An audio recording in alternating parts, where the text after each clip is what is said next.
একবার ফোন ধরবে না, কাইটা দিবে কাইটা দিবে। কাইটা দিছস না আবার দিবে। সুন্দর সুন্দর দালালের বাচ্চা। ফোন ধর ফোন। কাশেম ভাই কেমন আছেন?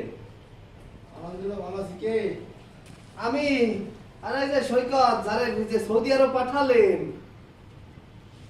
হ্যাঁ পাঠাইছি তো, কি আরে। কাজ কাম করতেছো? কাজ কাম তো করতেছি। আরে আপনি আমারে কি কইছিলেন?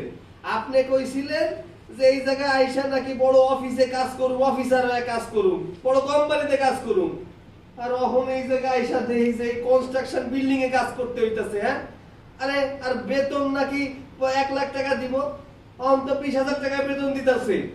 আর তাছাড়া 3 মাসের বেতন আটকায়ও রাখছে। এইটা কোন কথা? হইছে মিয়া রাহো, তোমার তো মিয়া তাও কপাল ভালো, বিদেশ যেতে পারছো। আমার বাইক না 3 মাস ধরে পাসপোর্ট ফালা রাখছে, এখনো ভিসা লাগে না। রাহো তো, পরে ফোন দাও। আরে আরে আবার কথা হ্যালো হ্যালো।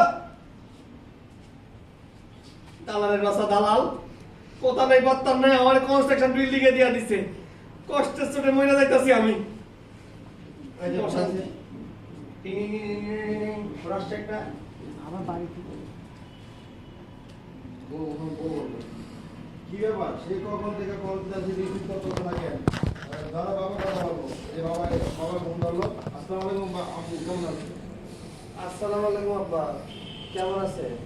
ভাই একটু কাটেন।